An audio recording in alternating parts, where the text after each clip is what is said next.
दुई जण सांग थिले, जणे पहिलमान एवं आर जनक श्रमिक।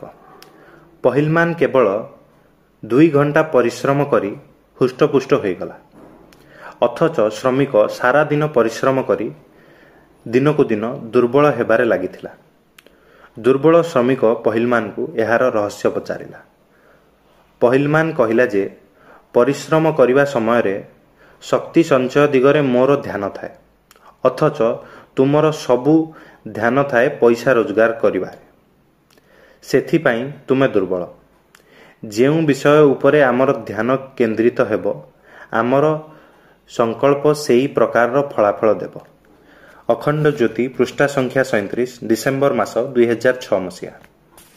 विचारक्रांति दूत यूट्यूब ओडिया चैनल को सब्सक्राइब करिया सह परवर्ती वीडियो प्राप्त करिया पई बेल आइकन दबांतु एवं विचारक्रांति दूत ओडिया फेसबुक और इंस्टाग्राम सह जोड़ी हुंतु। धन्यवाद।